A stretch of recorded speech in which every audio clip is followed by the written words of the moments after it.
Good morning. Good morning, good morning. Let me know if you can hear and see everything okay this morning.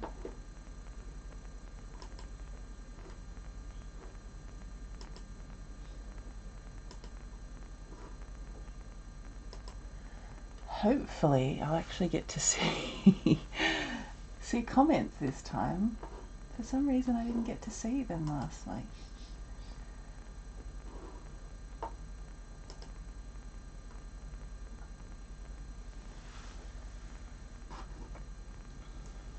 So if you're there, give me a comment and I'll see if that's working. Otherwise I might have to, I don't know what.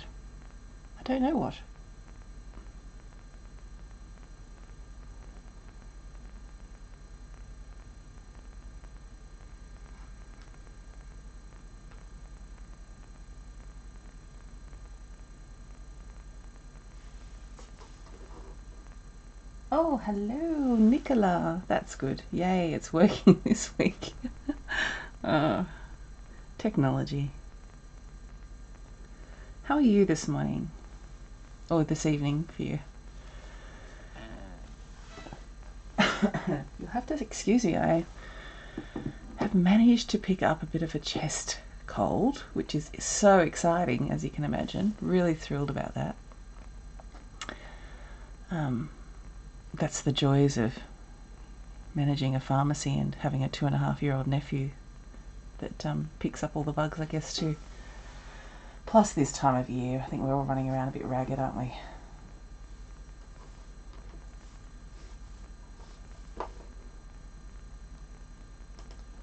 Let's give it another moment or two before we start.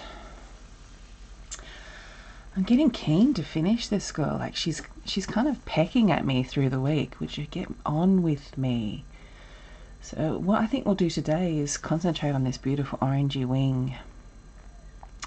And then I think that I will do the rest of this piece as a tutorial that you have sleep forecast for night. Ugh.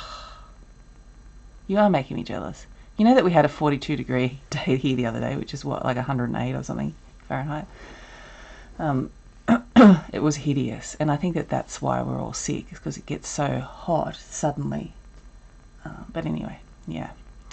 Well, you just enjoy all of that for both of us, okay? Mind you, I was looking at a place in Australia that I'd really like to move to in Tasmania. I mean, I'd like to move to Tasmania anyway, but there's a particular region called the Cradle Mountain region, and they had snow the other day. We have 42 degrees up here, and they had snow down there. It's so bizarre. Such a strange planet we live on sometimes. But yes, that would be very beautiful. Just cool. Look, I think that 42 degrees is extreme, and nobody should have to go through that. I really don't think that that's cool at all, colloquially. But I don't mind if it gets into the 30s through the day, as long as it's cool at night. But the thing is, it's not cool at night. Like, it was still 30 degrees through the night, which is just hideous. And I only have air conditioning in one room, and I only got that recently. So good old pedestal fan going. Nevertheless, there's nothing you can do about it, like literally, so you've got to put up with it, haven't you? Good morning, Louise. How's things across the ditch there? Alright, I'll just get one more minute and then we'll start. Yeah, so we're going to focus on this wing over on the right hand side and give her some colour. And yeah, as I think I was saying, that I'll do the wing today. We'll see how far we get with it, but hopefully we'll get a good way. And then I think the rest of it I will do as a tutorial, like that's freely available on Patreon. Or maybe I'll put it on here. Maybe I'll put it on here, on YouTube, so it's all together. And then I think that we're going to start on a new creature next week. So I'm going to put a poll up on my Patreon, which I'll put a link to in the Facebook group, and I'll put a link to on here as well. I've got 3 gorgeous creatures to choose from. I love them all, but I'm very partial to the lemur, I'm just saying. Yeah, so I'll let you all choose what we're going to do next. not picked up a pencil since last week. Well, now is your time to sit and pick up your pencils and take some deep breaths and commune with this sweet barn owl and have some fun. Have some special you time. Create some magic, I say. And with that, let's get into it, hey? So yes, please excuse me if I cough every now and then. I'm going to try very hard not to. And I have my peppermint tea here and I have my tissues and everything seems to be going okay so far.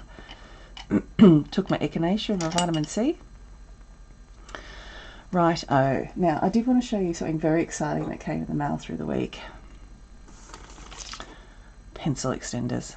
Yay, finally here. And this is only part of them. The rest of them, I think, are at the post office for me to pick up. I got two different sorts this time. So you saw the one that I've had before, excuse me, which was this one here. And it's got the two different ends for two different sizes pencils. It has like a little collar that you slip down, stick the pencil in, tighten it up with the collar. So I've got some more of those. Oh dear, hold on a sec. Excuse me. And then I've got this one, which is like a little windy sleeve thing.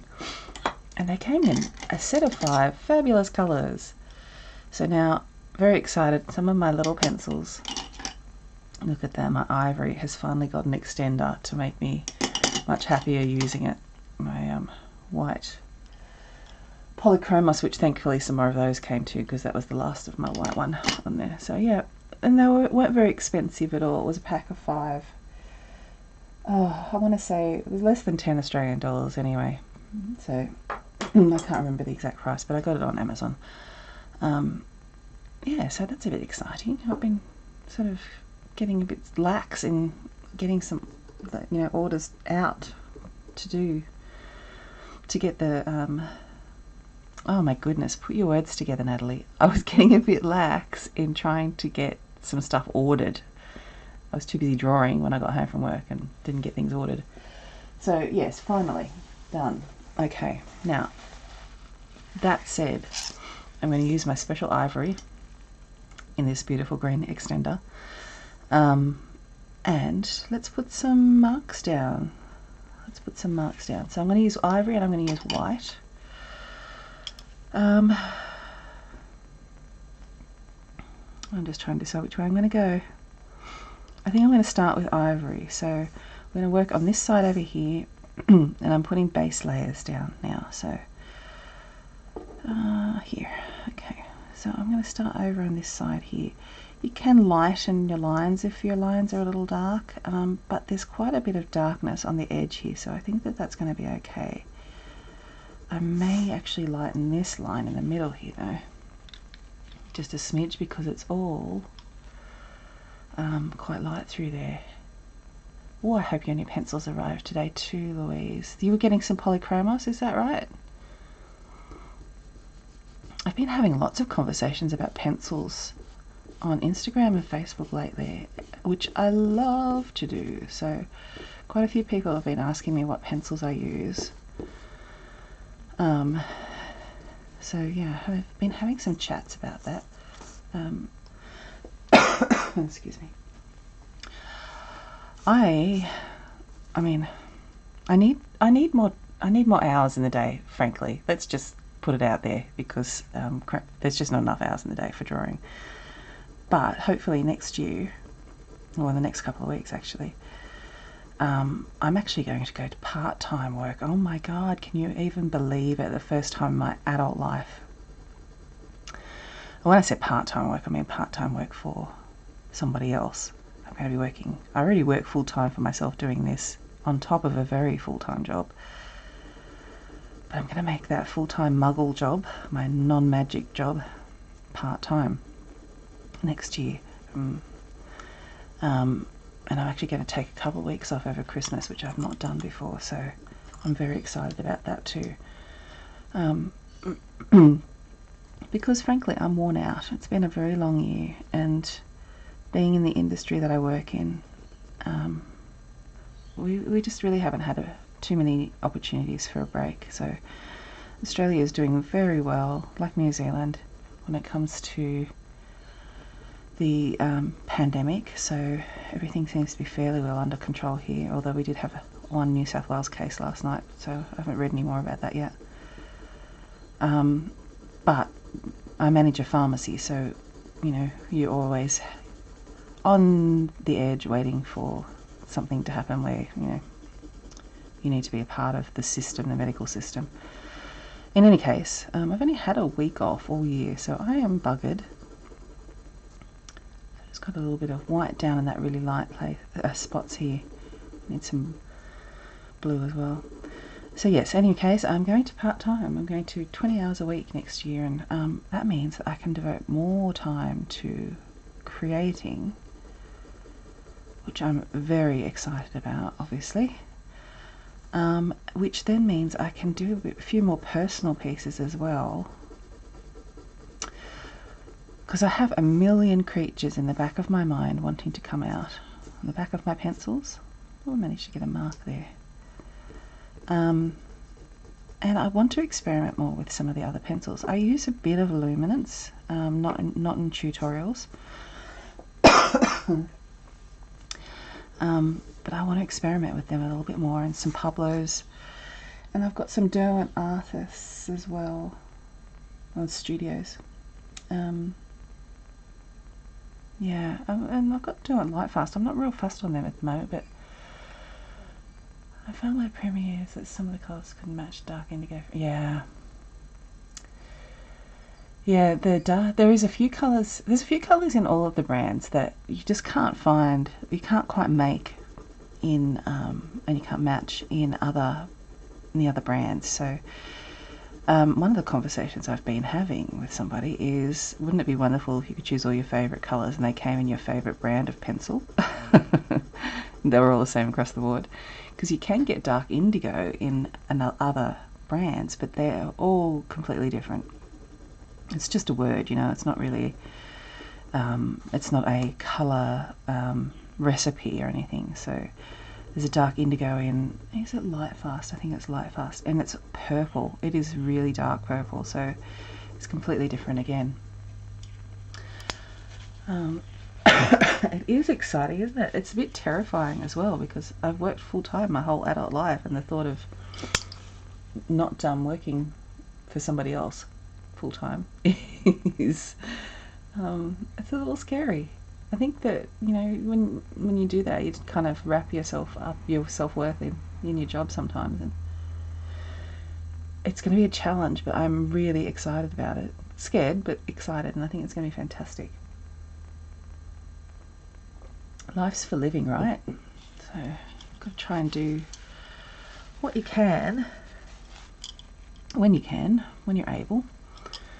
And thankfully I'm at a position at the moment where I can take a bit of a gamble on myself for a while and see how we go. And if worse comes to worse, you just go back to work, don't you? That's all right. I've got a Cold Grey 1 here, and I'm just going to bring in some of these little blue tone shadows, and I probably want to go a bit darker, but I'm going to start lighter. So I'm looking at the edges of this really white area here.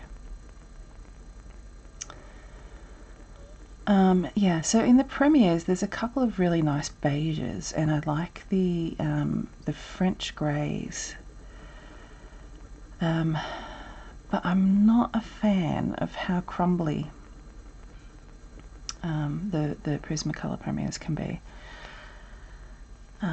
But perhaps maybe I need to work with them a bit more. I don't know. The luminance is also softer. So the Polychromos and the Derwent Studios or Artists, depending on where you are, because they're the same thing, they're much harder, well-based. I'm just going to go up a level and go to Cold Grey 2.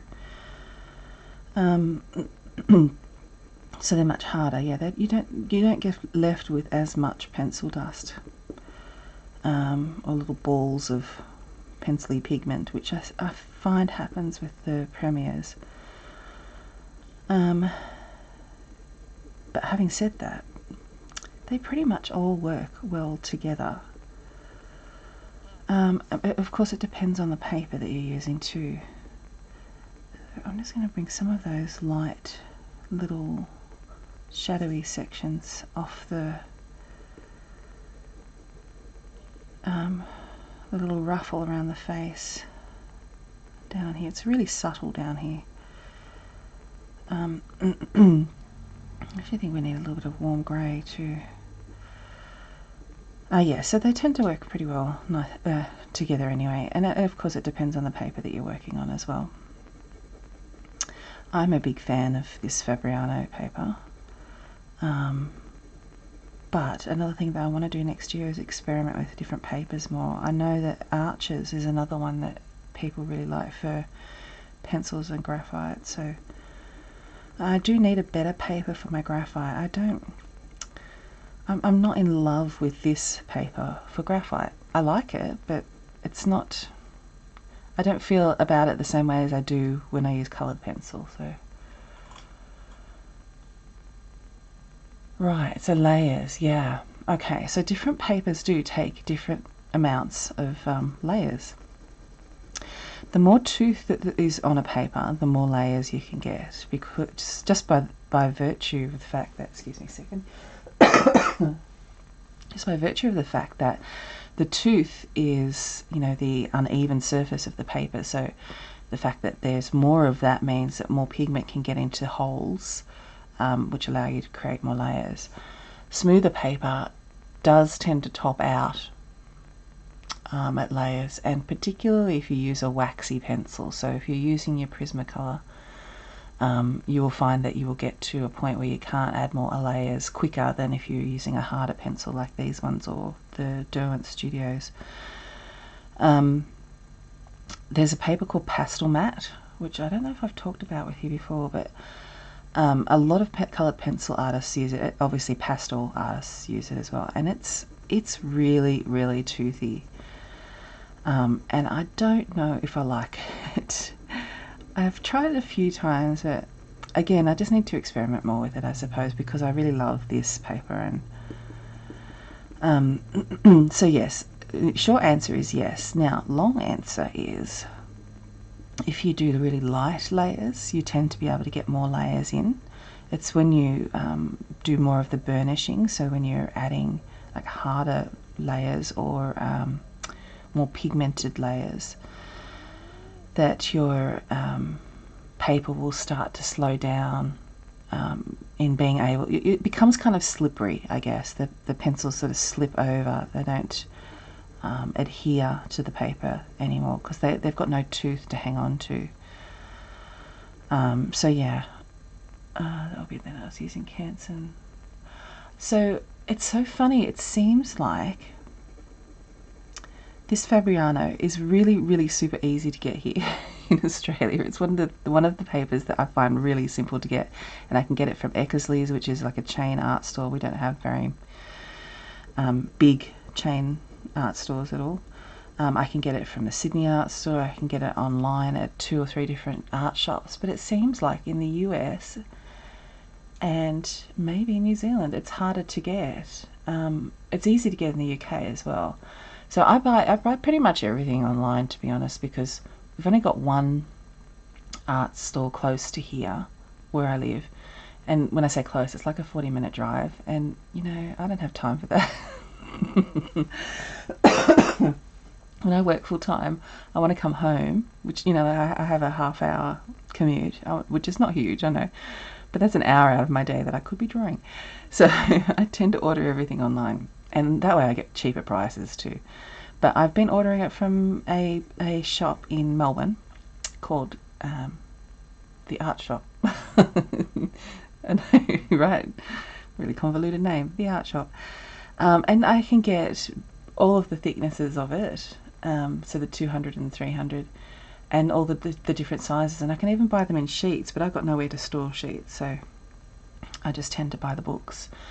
So Louise, have a look at what other art stores you've got in NZ that you can order online from, or have a look at Amazon.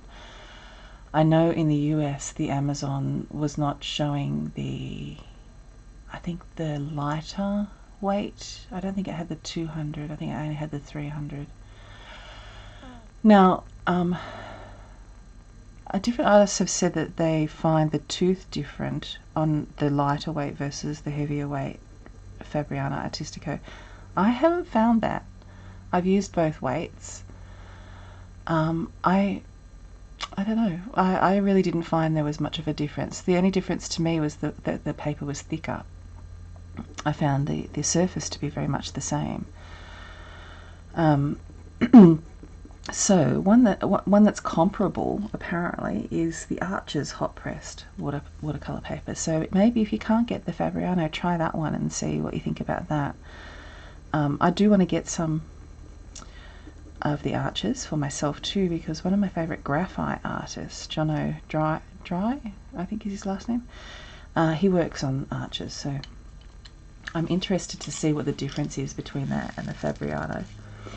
Now, I've also tried recently a paper called Stonehenge, which I actually did buy in a sheet from the place that I have ordered my prints from, which, oh, I'm so excited. I might give you a sneak peek of my prints afterwards. And I really liked it too, but it's completely different again. Completely different. It almost feels chalky to work on. Excuse me, I'm so sorry about coughing, but I've got my burnt ochre, so I'm going to keep trying to draw while I'm talking, because I'm feeling very excited about talking about papers and pencils this morning. And I liked it. I did the cormorant. I don't know if you saw the cormorant with the key on it. I really quite liked drawing on it, so I want to experiment more with that. It's much less readily available here. I can get it from the Sydney Art Store, and that's a massive specialist art store. You know, that's I haven't been to see it in person, and one day when things are less chaotic, and I don't like the thought of travelling to Sydney at the moment, I'm going to go and visit the art store and probably get lost in it and maybe try and sneak and stay under one of the counters so that when it closes I can play with all the supplies. They have everything. So I can get it from there, and weirdly my local framer, printmaker, who's got a little bit of art supplies. So you just never know, do you? Never know. I'm doing a really light glaze of the burnt ochre just to get some of this orangey tone down, and I want to get a bit of warm grey in there as well. Yeah, so I like that. So I want to try a whole bunch of different. I like the smoother papers. There's Hanamulle Nostalgia is another one. Hanamulle Nostalgia is another one that's supposed to be quite nice for coloured pencils. So I will let you know when I start experimenting and how I find them. Look, just funny. Sometimes it's just a little thing when you add that to a drawing, but it suddenly starts to make it feel a little bit more finished. So now she's got and it's not even finished, but now she's got a little bit of a collar on both sides, and she feels a bit more finished already. I've got warm grey 2 here. Bring some of that warm colour in over the top of the cools that we put down. So yeah, I'm pretty excited about 2021. I'm excited to have at least, well, probably at least close to 30 hours extra in a week to devote to this. So I'm really, really looking forward to that. I'll be honest, I am. It's kind of a dream come true, even if it is a bit scary. You know, you have that lower middle class upbringing where you've got the whole, you've got a job, you should be thankful and stay there. The soundtrack playing in the back of your mind. And I know I am. It is coming totally from a place of privilege, because I know so many people are hurting at the moment. And I'm really thankful that my job means that I can do this, working as a sort of a consultant, that I was able to pass out some of the tasks to different staff members who are willing to take on a bit more. And I can just sort of oversee their work and make sure that all the policies and processes that I've put in place over the last 20 years are followed through, and yeah, it's exciting. I'm keeping my eye on my reference primarily and just looking at the areas that need a little bit of depth added to them. And there's some quite warm colours under here, but again they're interacting with these cool colours.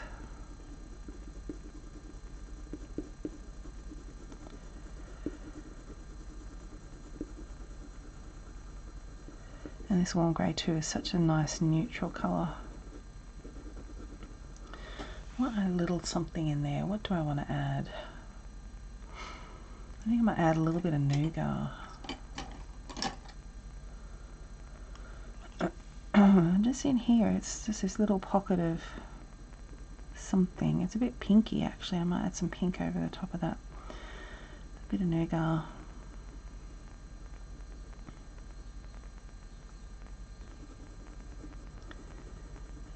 Bring a little bit of that nougat down here too.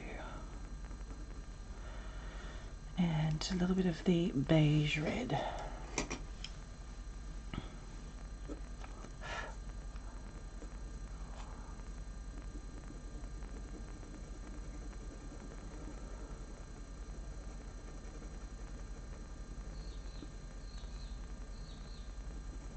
Here we're going crazy out there.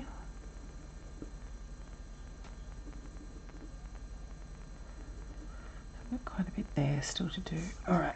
I'm going to bring a little bit of this pink across here too. Just the light glaze over.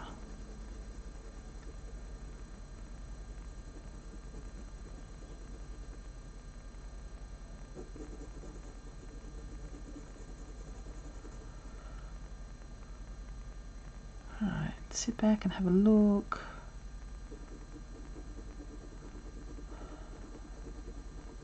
Yeah, so the Prismacolor Premier has a really nice, I think it's called Putty Beige, and there's a colour called Sand, and that would be beautiful in here. So yeah, it's one of those things, you pick and choose the colour you like from different brands and you can use them together. I've got my dark sepia here, and I just wanted to work these little dots in quite lightly because they're not really hard dots here. Quite light.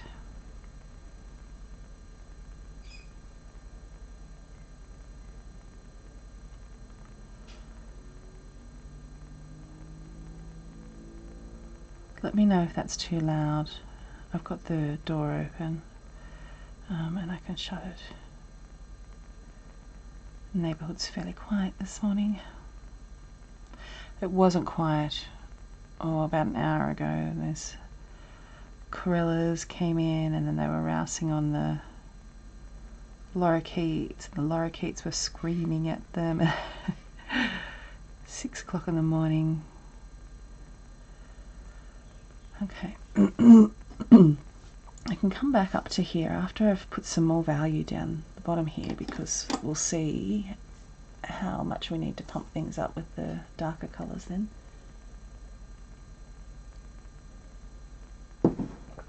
Okay, I'm going to continue with, I've got those very light white feathers in there. So I'm just thinking I might put some white down.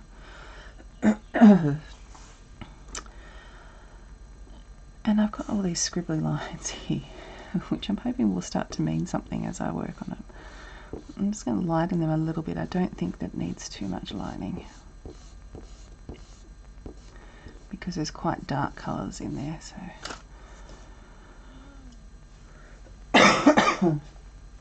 I'm going to go with white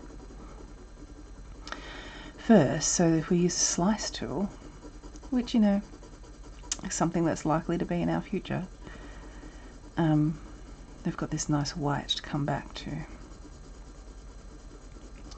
Just working in small circular motions to make sure that we've got a nice even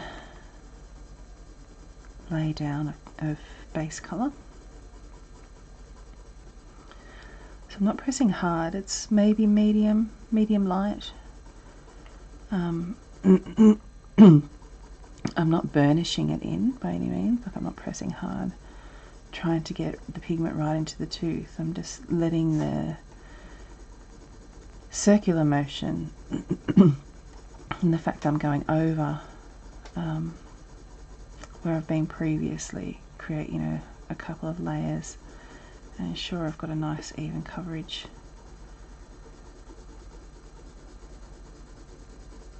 And I think I'll just continue doing that whole wing so I know that that's done.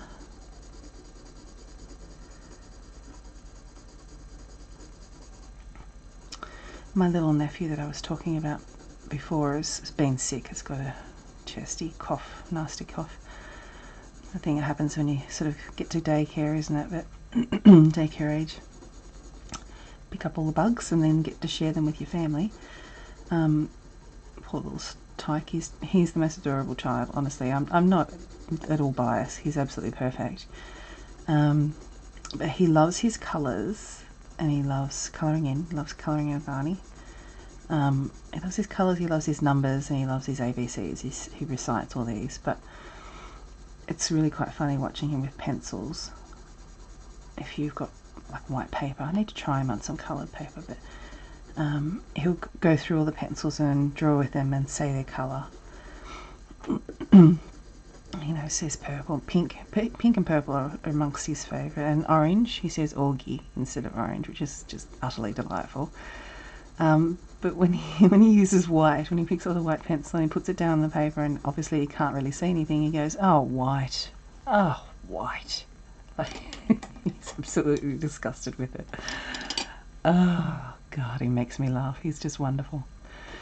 All right, let's get some orange in here. Now I need to find where I am here. Okay, I think I've got this here. So I'm looking at my lines, but my primary source is my reference. So I'm looking at the lines, but I'm also looking at where things happen in relationship to other parts of the composition I've got down. So I will look at the eye and the nose, the beak rather, and come down, like where does something fit in relation to that. So the lines are just a guide. I wouldn't ever rely totally on them. They're there just to guide you when it comes to looking at your primary source, which is your reference. So I'm looking at where the really dark orangey sort of stuff starts, and it's up here, which I think is actually supposed to be represented by this line. Oh dear. Here. So I'm going to go in here and start adding some little tiny orangey deliciousness.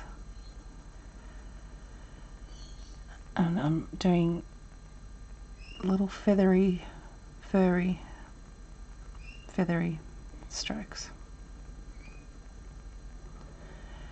And here you can take your time, excuse me, and add all of these little details in as you go. So there's a white spot there, and you can leave a spot for it, or you can sort of come back to it and use your slice tool or something to take it out. So I'm going to do a mixture probably, where I want to leave some of the really white areas that I can see as such, and then we might use the slice tool for other bits and pieces. So I'm going to work on a little piece at a time so that you can see an entire bit finished and make sense of it.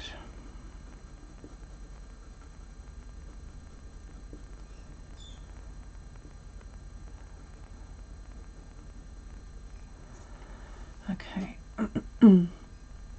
I am going to add over the top of that, I think we're going to go with dark Naples. Dark Naples yellow. Oh, it's a very, did I pick the right one up? Yeah, it's a little too yellow. That's alright. That'll give us some of the nice highlighty brightness that you can see on this particular feather.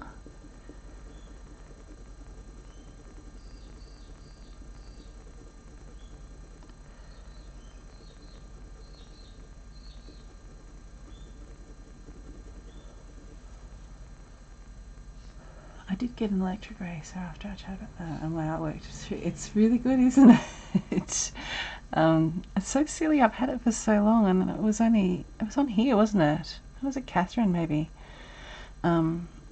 suggested it, and I pulled it out of my drawer, and it's like one of those hallelujah moments, isn't it?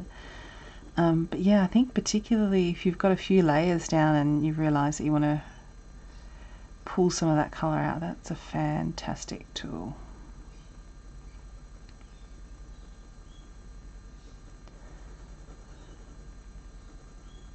Okay, now I'll just add a little light layer of the burnt ochre around here. So when you get your orangey layer to where you want it, and I'm actually going to make it a little bit more orange using this orange glaze over the top. It's actually called orange glaze, yes. Just in a couple of spots here. And it's a little bit of a different tone to what's going on in the reference, but that's okay. That's what's working for this sweet girl here. I know, so it looks like a little funny area that I've got going there. Then I'm going to take my dark sepia and my nougat, wherever I put that. No, what did I do with it? I just had it a minute ago, didn't I? Oh, that's an obnoxious sound. Oh, come on now, you can't be hiding. How bizarre, something's eaten it. I really have no idea what I've done with it. Anyway, take your nougat. Did it go under here? Somebody's come in and nicked my nougat. Oh my god. Do I have a spare?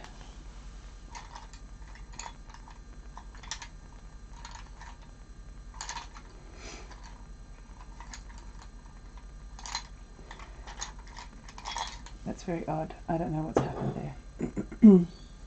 Anyway, just pretend you've got a nougat. Oh, here's one here. I'll use this one. Okay. I don't know where that's gone. I have got 3 cups of pencils in front of me, so maybe I stuck it in one of the other cups. Anyway. So this is not nice and sharp now, but anyway, I'm going to stick a little bit of nougat down in this sort of white browny section. Down here. Just to get some of that sort of base colour happening, working into the orange there. It's kind of stipply. And there's another darker feather there. And then I'm going to take, excuse me, my dark sepia and start to look at some of these details. So I know I've got my fingers down close here, but I'm not pressing hard. I'm being really soft, actually. I'm just looking at having a lot of control over what I'm doing. I'm doing really light little stipply lines.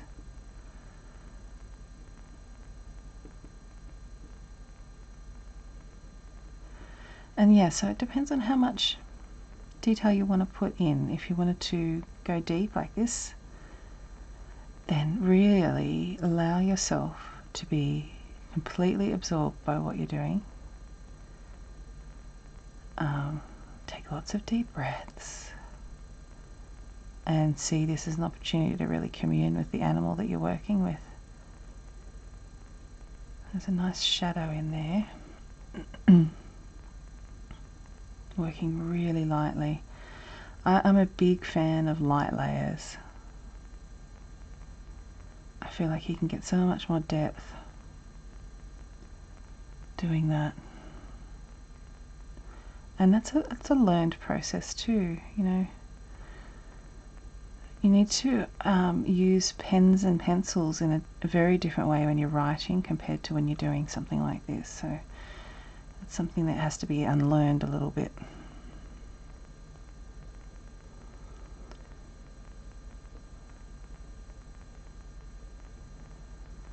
And my mark making is not intended to be exactly the same as what's going on in the feather, but I want to get a good a good representation of that.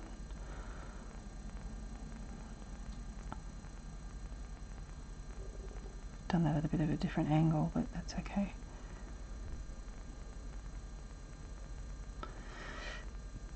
Try not to grip your pencil too hard because that's when you get sore hand. So while I've got a determined grip down here, turn your pencil often to get keep the edge sharp, but also it reminds you to let go of your grip a little bit too.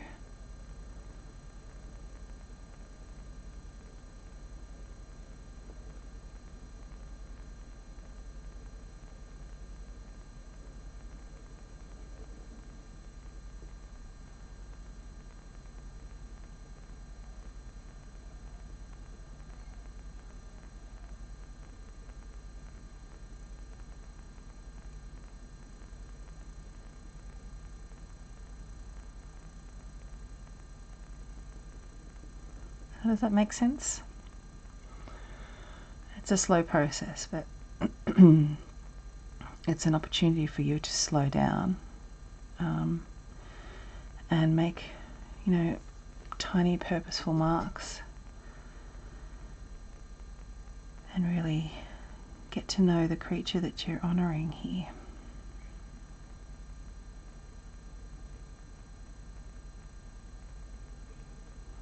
I love this part of the process, and when I'm working on something that's not a tutorial, I'll have an audiobook or some music playing in the background and really get lost in what I'm doing.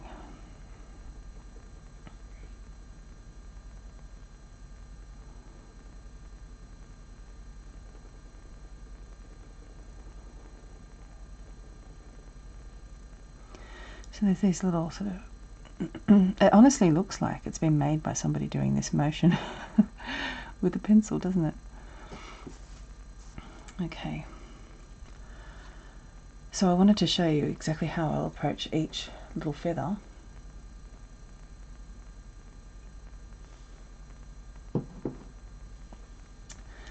And yeah, it'll just be a continuation of that process on. So not just the dark sepia, you can bring a little bit of another brown, like I'm using Nougat, up and in. And you can also consider perhaps a walnut, like a warm, reddy brown. It's here, depending on the tone of the colours that you've got going on as well. A bit of burnt umber would be another one that'd be nice to be used in here. You just want to use bits. You don't want to have like a broad swathe of colour. Lots of little bits working in together. I'm going to put a light layer of orange down. Actually, I might go take that back. I'm going to go with ivory first. I know I've got white down, but through here is quite yellowy. The base is quite yellow. So I'm going to add a bit of ivory down. Just on top of the white, that's absolutely fine.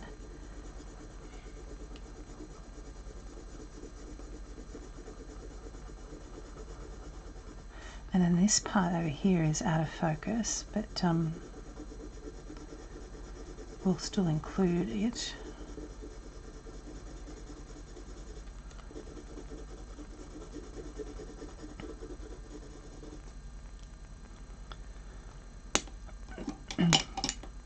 So it's not as orange as here through this section, it is up here. So we want to leave a fair amount of the ivory sort of showing through there. I'm just looking at the different shapes that are being made by the colours and letting my pencil skip over my page as I'm really just staring at the reference picture. Actually needs to be rounded out a little more there. Some nice warm browns in there.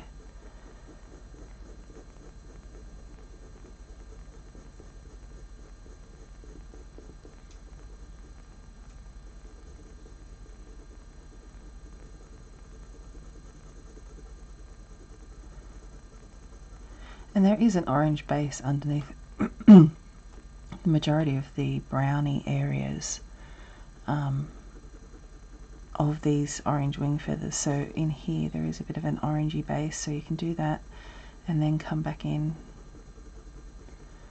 with a browner colour, a brown of some description. So I'm going to do a really light layering over the top of the ivory there.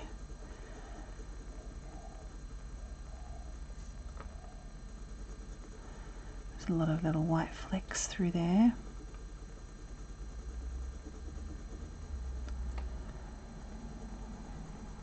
And back down here is quite orangey again.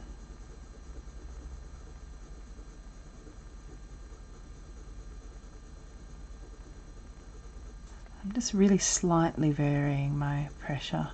It's still very light overall.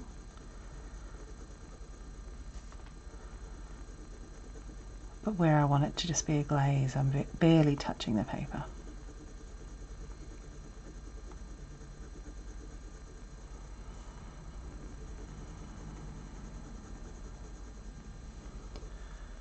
Okay. I'm just going to sharpen this nougat because it's at the moment, this is the sharpening, the way that it comes to me from the suppliers, so I prefer my nice long sharp point.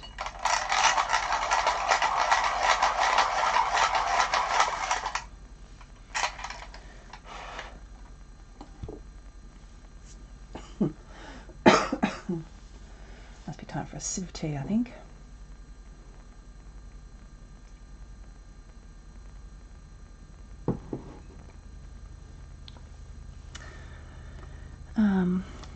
Look at that. Look at that sharp point. Amazing. Working really lightly so as I don't break the tip of that sharp point. I'm bringing some of the browny tones in. So I'm keeping an eye on where these really light feathers are, these little white V's.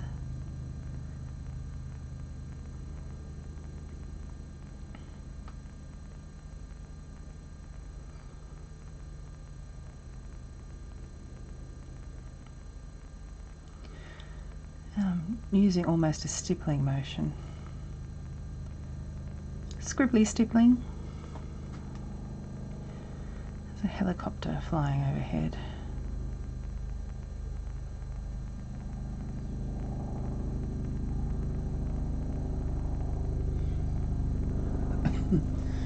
We are in the flight path here to the hospital, which is a couple of kilometres away, so sometimes they're to do with that. But then we also have the fire brigade going around because it's the beginning of the fire season again, and just checking out all the bush parcels regularly, determining if and when they're able to backburn in different spots, what sort of other management might be needed. And that really horrible hot couple of days we had on the weekend, there was fires broke out in Blue Mountains again, which is so traumatic for those poor people up there. I mean, I had a fire very close to where I am here in January on New Year's, was it New Year's Day or New Year's Eve? I can't remember now. Too traumatised. And that was really frightening, and it didn't directly threaten my home, although we were told to be prepared to evacuate if we needed to. But oh my goodness, my heart breaks for people who had to go through all that last year, and you know, the potential for it to happen again this year is really high. It just seems that every year is harder and harder to live close to bush in Australia.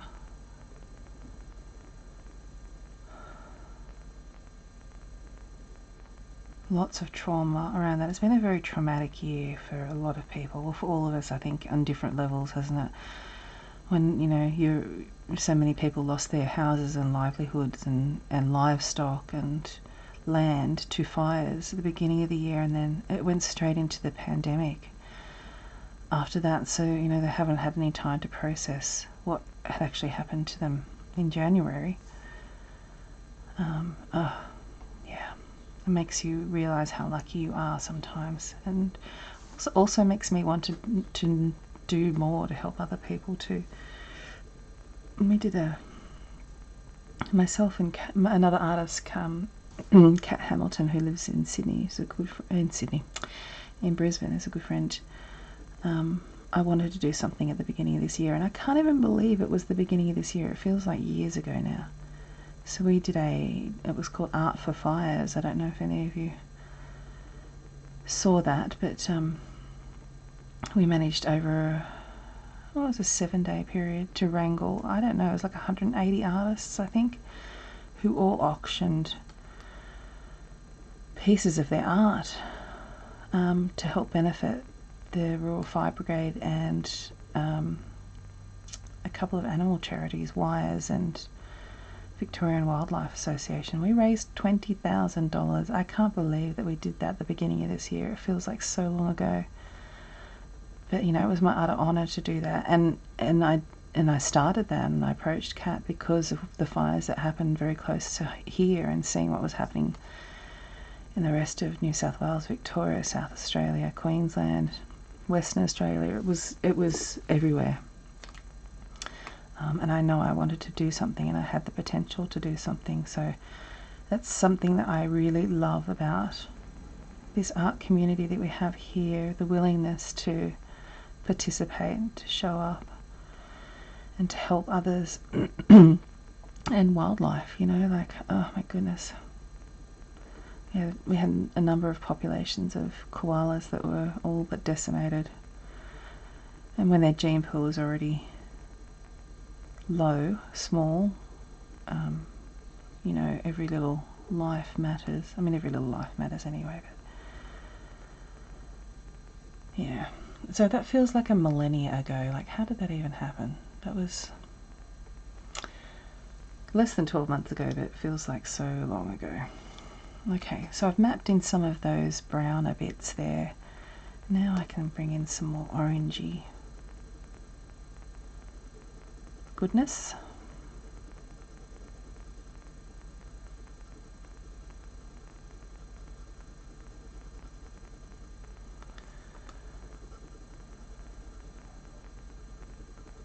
Keeping a close eye on my reference all the time.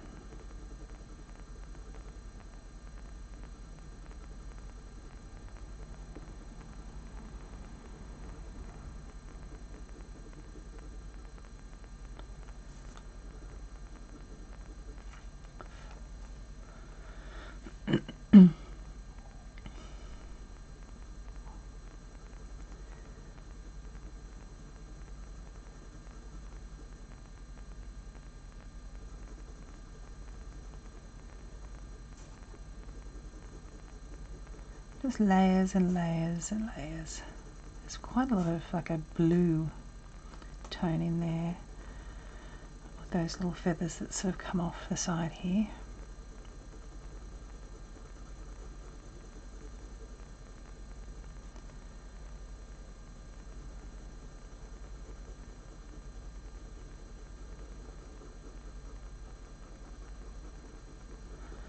And start to deepen up this orangey area here.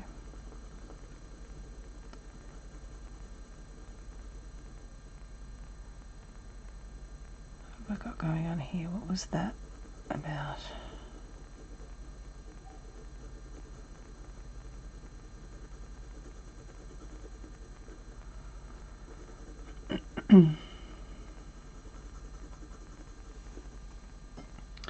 Righty-o, I'm going to take some of the walnut and come up over here. This is quite a warm brown.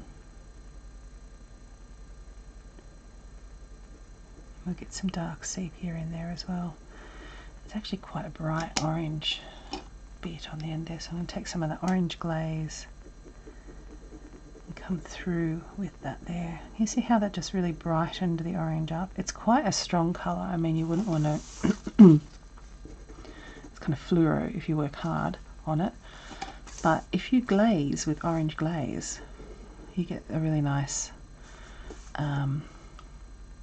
well, you brighten up the orange tones that you've already got down.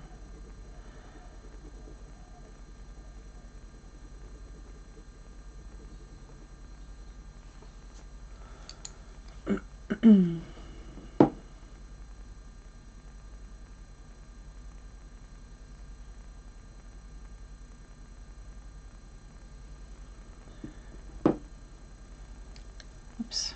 Now I've got a handful of pencils again. I always end up with a handful of pencils. I'm kind of skipping around a little bit here. I can see a couple of other areas I want to add a little bit of this walnut brown in.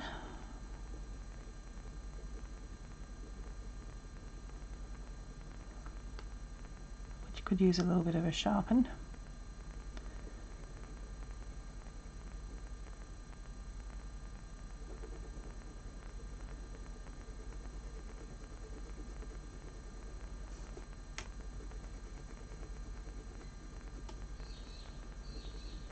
What have you got planned for the weekend? Is anybody doing anything exciting?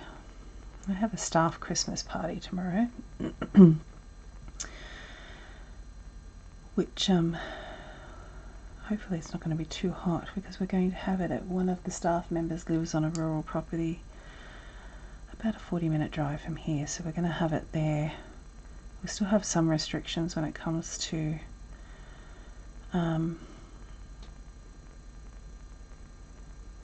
restaurants, etc. You have to sit a certain distance apart, which is absolutely perfect. That's what should happen. You can have more people in your home now, and she's, as I said, she lives on a property, so we're going to have just a bit of a sort of finger food type thing, so hopefully it won't be too hot. I think it's supposed to be like mid-30s, but it should be okay. It's an evening thing, so that shall be nice. And then today and Saturday and Sunday, other than that, I'm drawing, baby. I am all about the pencils. We had the weekend away last weekend, I think that I was telling you, for Mum's birthday, and that was really nice. But oh my goodness, my fingers were so itchy for pencils. Excuse me. I took a sketchbook and just a couple of graphite pencils, and I did a little bit, but you know, I was having fun with my nephew, and I was trying very hard to relax, because I'm not very good at relaxing.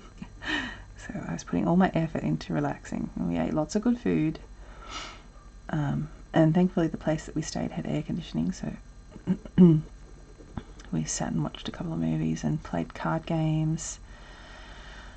Started a jigsaw, which I haven't done for many years. Didn't complete it, didn't finish it, but so that was nice. So this weekend's all about the art. What are you guys up to?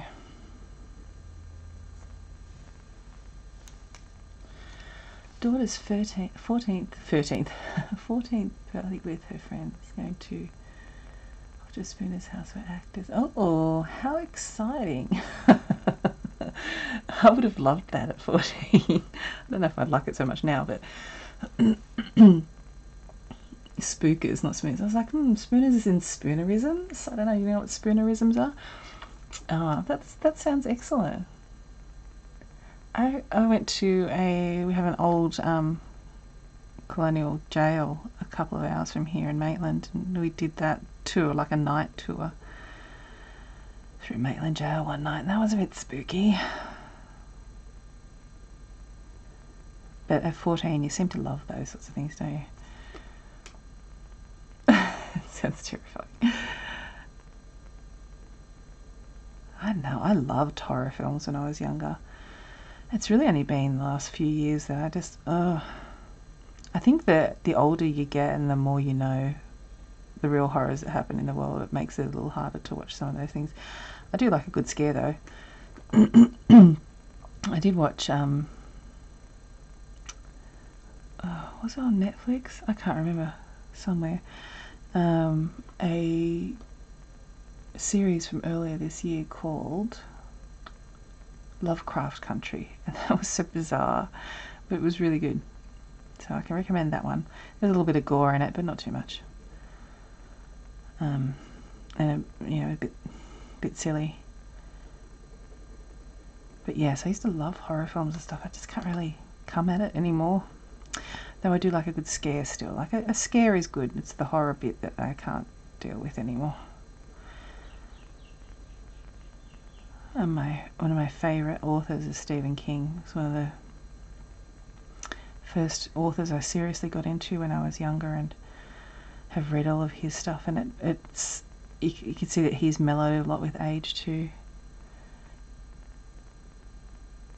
Yeah, that will be fun. Yeah, watching their reactions, that would be a good laugh, I think. Yeah, so you can see Stephen King has also mellowed a lot over the years. His most recent book, I can't remember who I was telling you about this, so forgive me if it was you guys.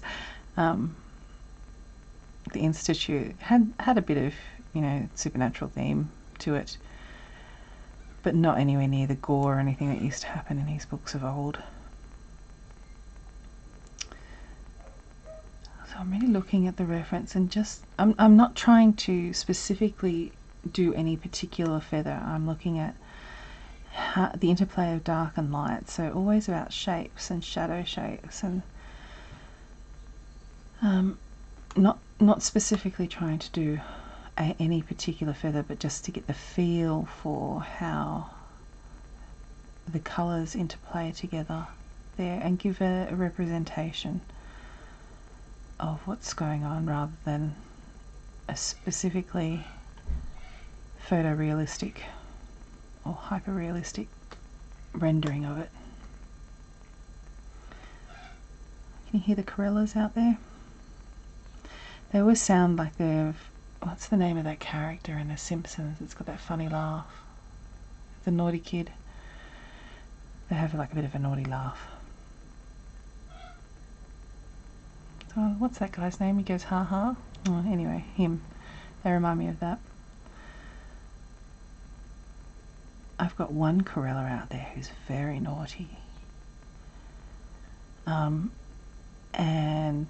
it's harder to tell the males and females of corellas apart. It's much easier to tell the galahs because the females have very red eyes. Not spooky, like horror film red eyes, but they have red irises, and the males have a dark iris. Corellas are a lot harder to tell apart. Anyway, I believe that this is a female. She's got a terrible... It's not at all a pretty call. And she does it specifically to get me to come out and give them seed. If she sees me, then she keeps making that sound until I go out and bring seed out. Excuse me. She's very wicked, and she was quite loud this morning. She was very insistent, as I'm waiting for the kettle to boil, that I come out quickly and attend to her needs. So she's had her fill and gone off, thankfully. Otherwise you'd be hearing the most terrible ruckus out there. And she is also one of the few corellas that don't allow the lorikeets to push her off the feeder. And she fights tooth and nail with this horrible sound. Sometimes I think my neighbours must be horrified. But I have to say, I haven't had a lot of babies this year. Not yet anyway, unless they're going to be late babies. I had a few, and I think you've heard a few, but not what I would expect. I've got a little bit of raw umber here. I'm just going to bring this yellowy brown in some of these sections here.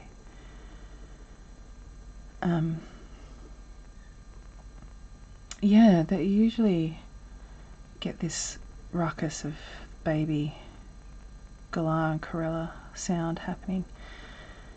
So it may be a bit delayed this year. The coel's still hanging around too. although not as noisily. I think it's getting towards the end of their mating season. It usually sort of ends around Christmas.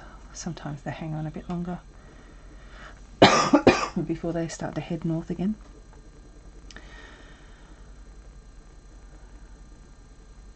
So I'm just adding this as another sort of layer. Make layers, and the more layers you have, light layers, you can build up all sorts of depth of colour. Yeah, it's definitely the way to go. So you can see how yellowy this brown is, this raw umber.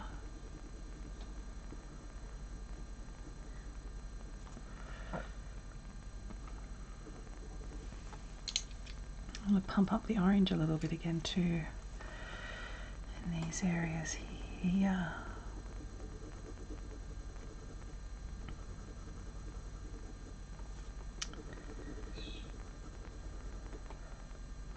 That's a peewee that you just heard out there then.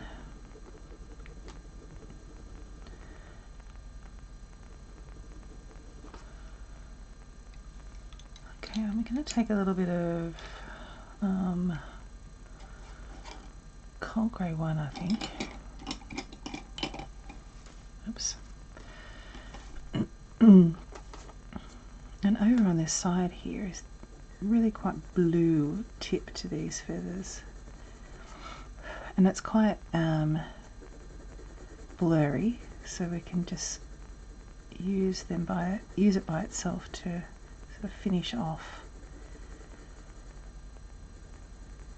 that area there. And I might get a bit of the beige red again.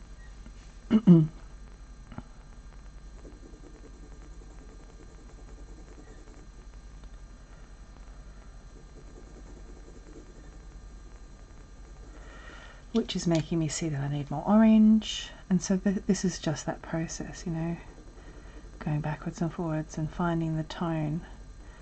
I actually want some more of the orange glaze in there too.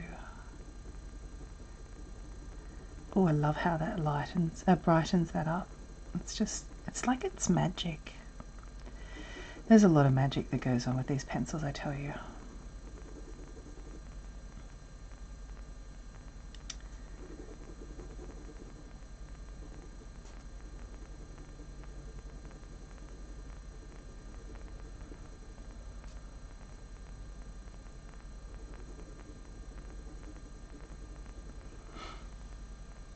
What do you think?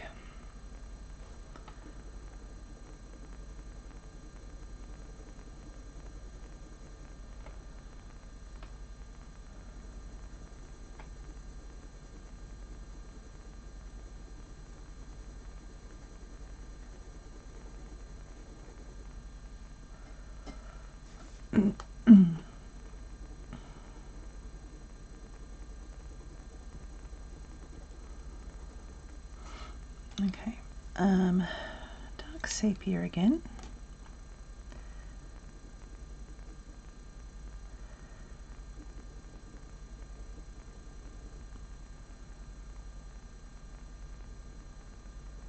And this is actually quite blue there too, so I might grab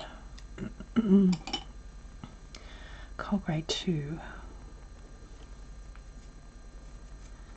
Just go over that and a little bit over this area here too. Just give it a little bit of that blueness, and now I think I need to bring a bit of it in here as well. That one's not quite pigmented enough. That's better. That's betterer. Bring a little bit of it in here, because there is some greyness.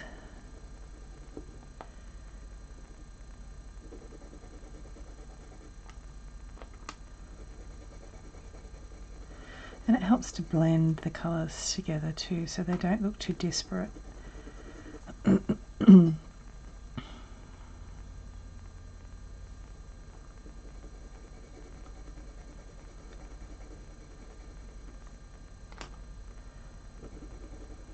and then you can create another layer with some more darks on top.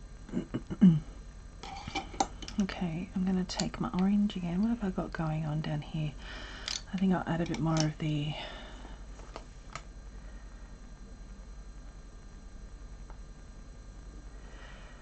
just trying to figure out what I've got where here. Ivory, that's what this is called. So we've got this large feather here, we've got this large feather here. So I'm going to put ivory down here.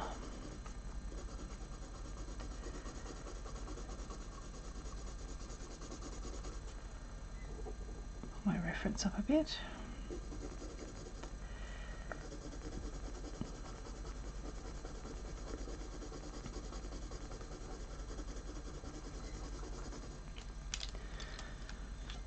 A little bit of orange, or orgy as my nephew calls it. This is burnt ochre. I don't really know what I did with that there, but I believe it's to represent this white feather here. So I might need to lift a little bit of that up, but it's fine. It's fine for now.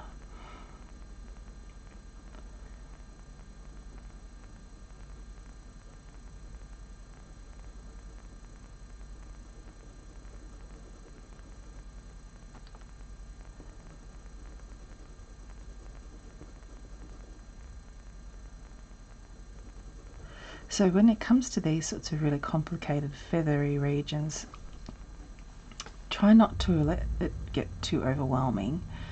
Don't think of it as feathers, just look at shapes and look at just small areas at a time. And if you need to, excuse me, oh, I didn't know if I had it or not. You can get one of these, so just create one yourself. Like, you can put one on your picture and one on your reference, and just focus on a particular area so that you're not feeling too overwhelmed by what's going on. You're only focused on the shapes that are happening in here, rather than being distracted by this mammoth undertaking as a whole. So you can just work on a particular area, and it really is a very useful tool to have in your toolbox. So some of these must be the darker, the light feathers with the dark bits in there. And looking at a small area at a time also enables you to, understand a small part of the reference.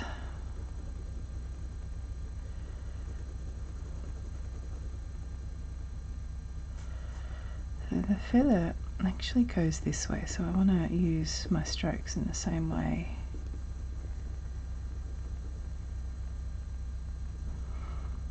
There. And I'm going to remove that now because it's distracting me.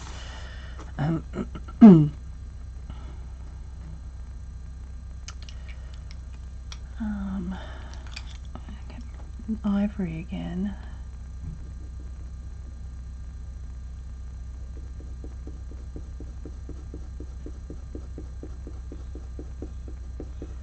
Just going over that a little bit.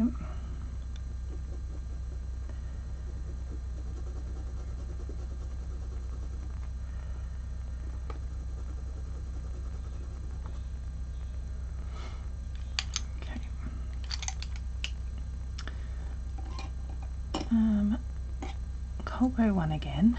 So now I'm going to come back up here and bring some of this down.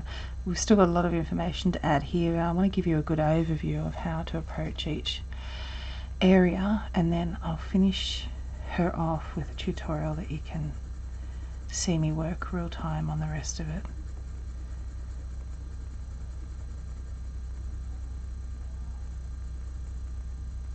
So I'm looking at, there's a nice cold shadow up here.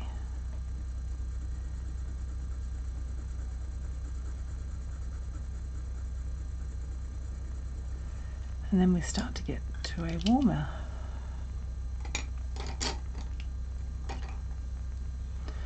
So now I've got warm grey one.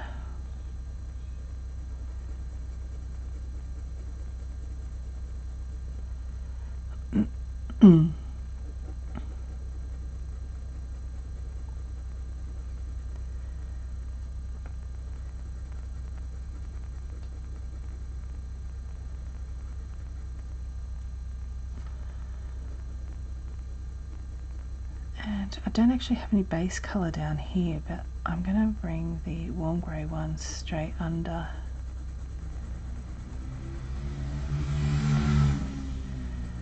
That sounded like the postie.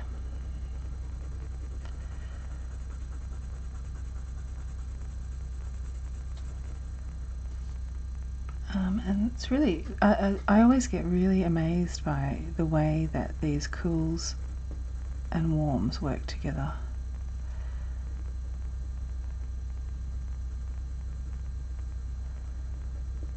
Beautiful flicking sort of hair through here.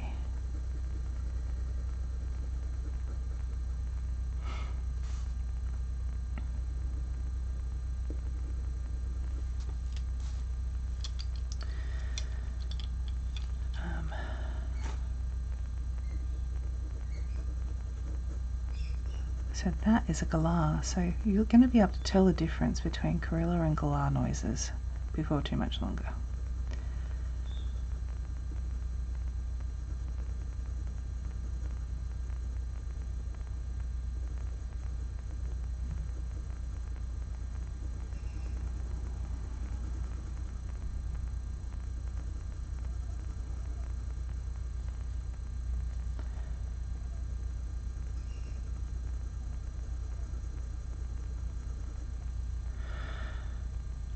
Right, I've got coal grey one again.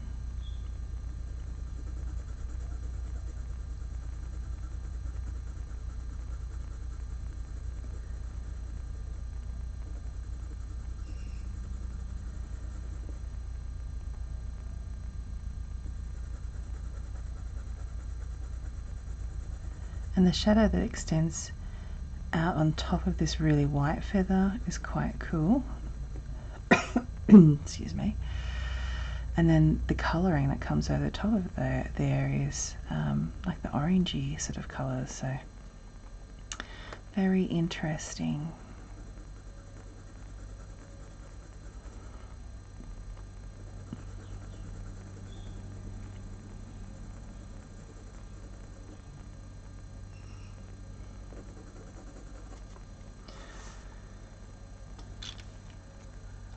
The orange glaze.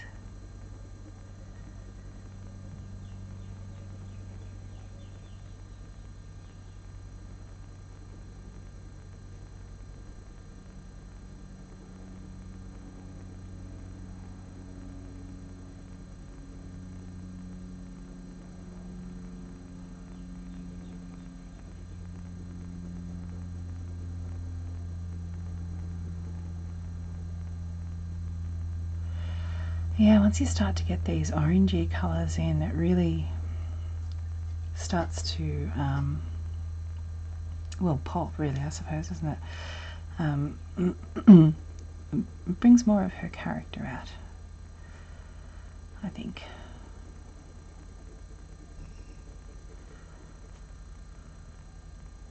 But this section is going to take a fair while, and I would like to put the same detail in that as I did on the face, because it's another focus point. And all of this area in here is more like a supportive sort of feathery loveliness. The colour here and the colour on her face are the things that really draw you to what a remarkable creature barn owls are. Alright, a little bit more nougat. What time are we? I might give her another 10 minutes and then I'm going to need to go and get another cup of tea and have something for breakfast. What am I going to have for breakfast? I don't even know what I've got.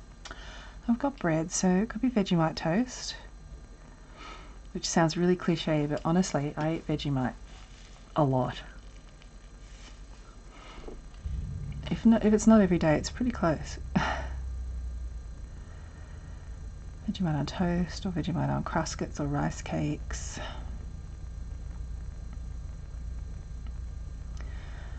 It's very good for you.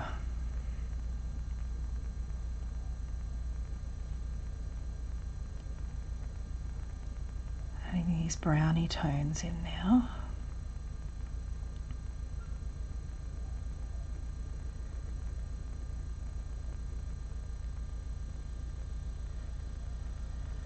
Making sure I haven't gotten lost. Oh, can you hear the cicadas starting up? It's going to get warm.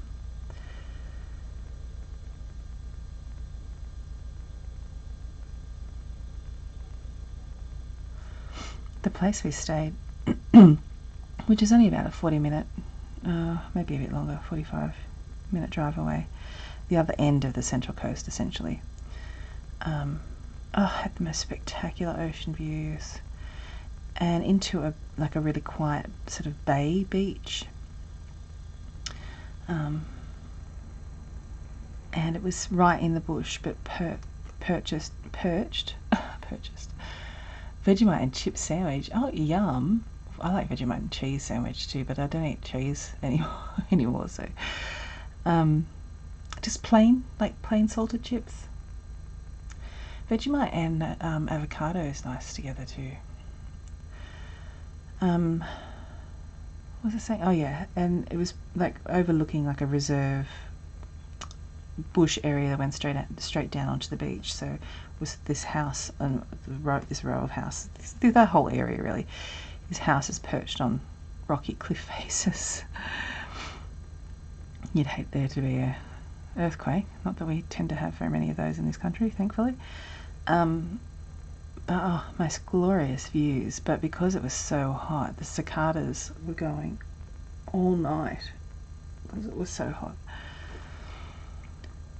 And they can get really intense, can't they? Goodness, so loud.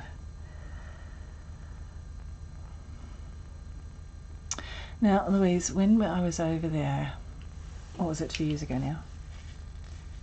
Yes, it must be 2 years ago. I found bluebird chips. Salt and vinegar with Vegemite. I have not tried that. Yeah, it was like a crinkle chip. This I want to say bluebird. I think it was like a sour cream and chive or something. Oh my god, they were delicious. But I have actually seen them in a couple of grocery stores here, like in a Woolworths. So I have partaken of the New Zealand chip here in Australia.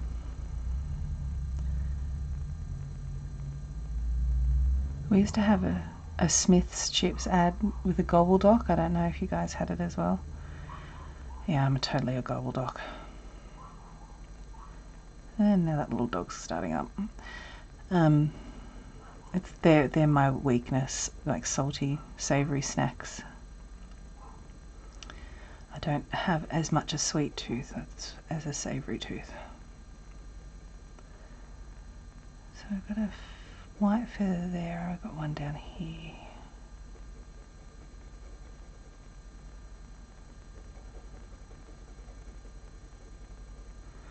So yes, what I think is I'll do sour cream and chives, yeah. Bluebird, that's right. Good, yeah. What was I going to say? I think what I shall do is through the week I'm going to record the rest of this bird. I think that there is probably a good, I don't know, I want to say maybe 2.5 hours left in her, maybe a little bit more, just depends, because this area won't take as long, but this I need to dive into a bit more yet still too, and then I'll make that available for you guys to follow on. And I would love to see how you're progressing with your barn owls. I hope that did that explain kind of what we're needing to do in the layers for this orangey shoulder, wing area. I haven't really got the shape right up here. But yeah, I will go through it as well as I'm recording the rest of it too. So yeah, I will put a poll up in the next day or so over on Patreon, but I'll also link to that in the Facebook group, and I would love to hear which animal you would like us to start on next, and we'll start them next Friday, same time, my Friday, if that sounds okay with everybody else. And then I need to have a look at a calendar. What I really need to do is actually schedule a bunch of these in advance instead of doing them last week. But hopefully now that I'll have a bit more time to devote to all of this, I can fit it all in a little bit better and not be scrambling at the last minute. It's a really dark spot in there. I'm just going to add that in now. And a little fleck here. But other than that, I hope you have a really excitingly restful and creatively productive weekend, that you get to have some time to create some magic and continue making your art, because it truly makes the world a better place. All of the art that you create, all of the heart you put into observing an animal, it's a beautiful thing, man. Alright, I'll leave her there. Oh, you're most welcome, Louise. Yeah, that's lovely.